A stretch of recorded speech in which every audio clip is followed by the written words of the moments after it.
Now we come to a very interesting topic in disruptive leadership, leading with empathy. We talk about empathy is a topic of interest in many people. When I talk about empathy, the first thing that I always hear people talk about, oh, it's a soft side. Empathy means, is it sympathy? What is the difference? And empathy is by itself, the word empathy, you need to understand the context of from a leadership. People always talk about, being in the shoes of someone. It's more than just understanding, listening and understanding without judgment, and then and trying to understand what the person is doing and what can you do to respond to that situation. And to be able to respond well, you need to develop a sense of, understanding. You need to have very strong regulatory, highly emotional and social intelligence. And one person who demonstrated it very well, this is what we call the CEO of Microsoft, Satya Nadella. In my book, there's a case study, and this will be your case study for this Master in Disruptive Leadership program that you will if you're taking this program will allow you to be able. This case study will be the one that you're going to be assessed upon.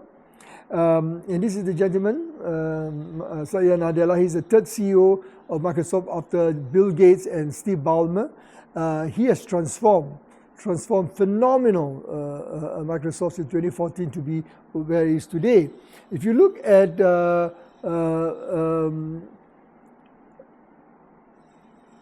Satya Nadella, since he took on in 2014, in less than 4 years, he has transformed the culture of the organization to be that of high performance driven. Yeah, and he understands and he encouraged learning. Learning agility is very important, and he encouraged people to learn. And he really focused on what it takes to succeed. What are the customers' requirements? And innovation is a cornerstone of what Microsoft does day in, day out. And he emphasized what we call the learn it all culture, the name that he used.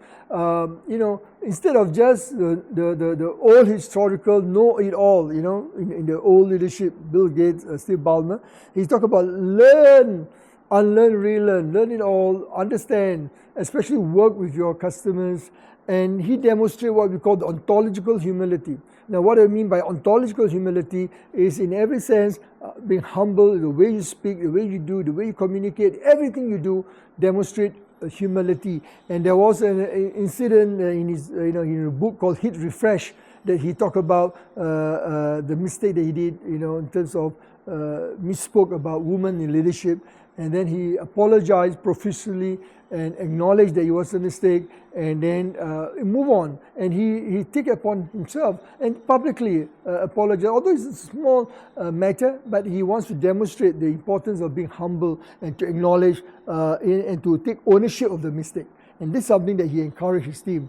So what is his style? If you look at the leadership style of Satya Nadella, one of the important things is that he has this meeting with senior leadership meeting with his team called the Researcher of the Amazing, where he get people to showcase something inspirational at the company, and he allow people to share without fear of retribution. Or it is a trust-based climate. Trust-based partnership climate. People feel open to share, and he listened without judgment. And this is where he encouraged the customer centricity driven culture. And of course, he also created a high performance driven, where he empower and coaching his team, empower himself as CEO. He coached his direct report, and of course, he encouraged coaching to cascade down as a culture within the organization.